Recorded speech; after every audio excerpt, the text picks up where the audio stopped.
کہ attorney general نے جو چاروں کی چاروں جو پریس کی سزا تھی اس کو نہ صرف انہوں نے قبول کیا بلکہ پوری طرح انہوں نے اس کو انڈورس کیا. لیکن ہم اچھی طرح جانتے ہیں کہ اس حکومت کی کمٹمنٹس اور ان کی جو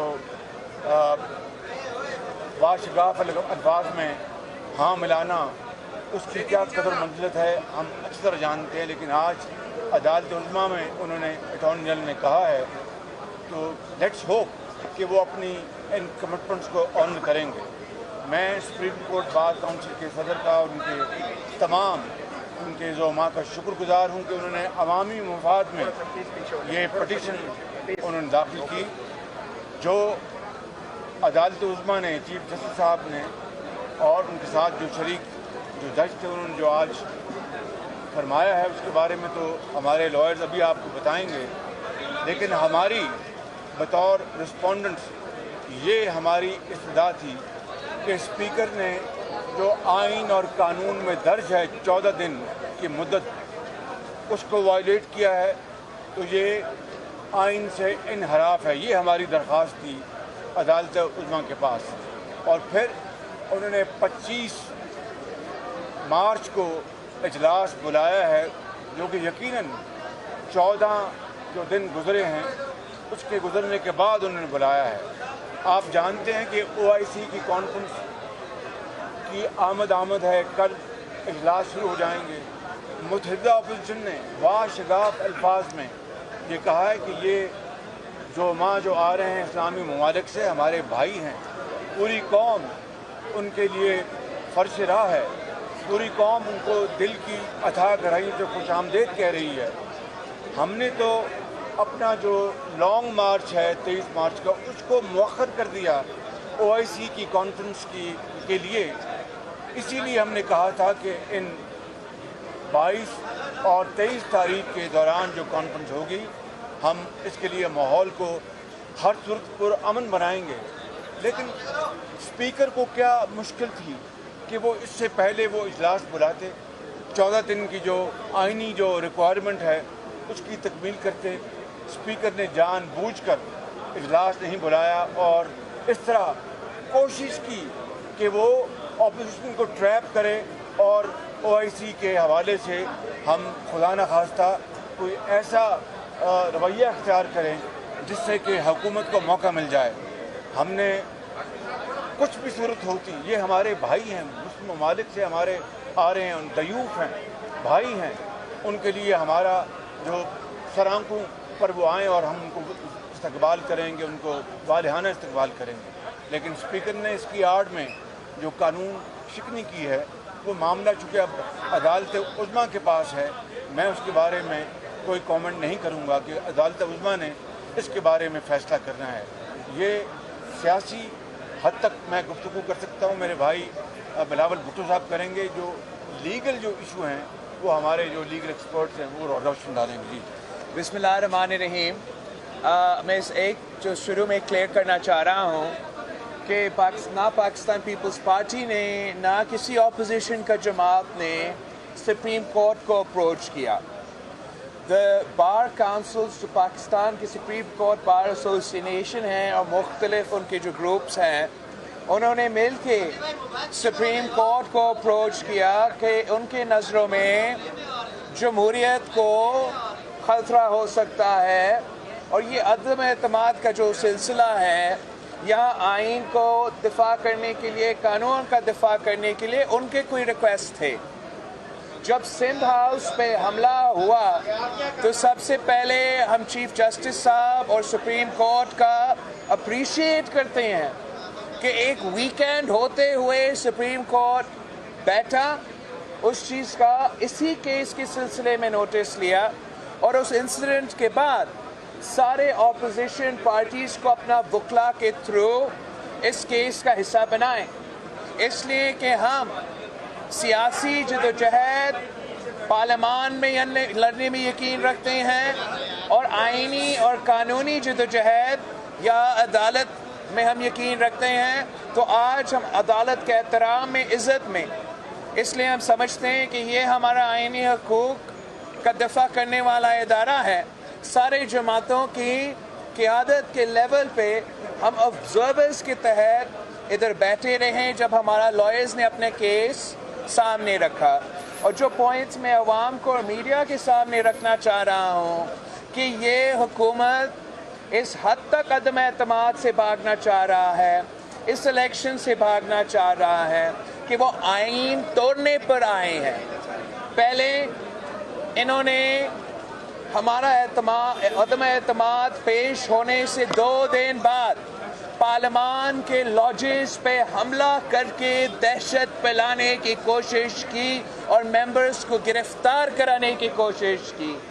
جب کچھ ممبرز نے اپنا پناہ کے لیے سندھ ہاؤس کو چوز کیا کہ وہاں ایٹ لیسٹ صوبائی حکومت کا بھی پولیس ہوگا تو ان کا تھوڑا بہت تحفظ کیا جائے گا, تو پھر سندھ ہاؤس پہ اور پارلیمان کے ممبرز کے خلاف ایک مہم چلایا گیا, اور پھر سندھ ہاؤس پہ اور وفاق پہ ایک حملہ کیا گیا, جمہوریت پہ حملہ کیا گیا, اور دہشت پھیلانے کی ایک اور کوشش تھی.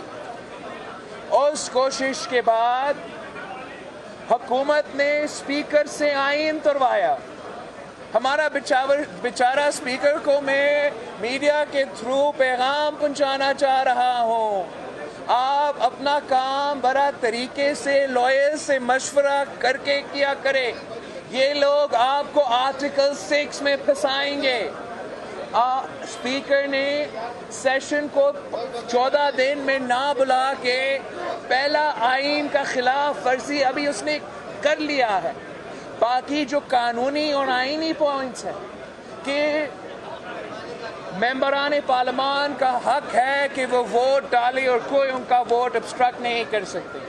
یہ سپریم کورٹ بار ایسوسیشن کی اپیل ہے سپریم کورٹ سے, اور ہمیں بھی امید ہے کہ جو بھی ہو حکومت تو آئین توڑ سکتا ہے, اسپیکر تو آئین توڑنے اس نے دکھا دیا ہے کہ وہ آئین توڑ سکتا ہے, مگر ہمارا اعلیٰ عدلیہ انشاءاللہ تعالی امید یہی ہے کہ ہمیشہ وہ کسی سیاسی سائڈ نہیں لیں گے, لیکن امید یہ ہے کہ وہ آئین کا سائڈ لیں گے, قانون کا سائڈ لیں گے اور جمہوریت کا سائڈ لیں گے. کسی سیاسی جماعت کا وہ کوئی پوزیشن نہیں لیں گے.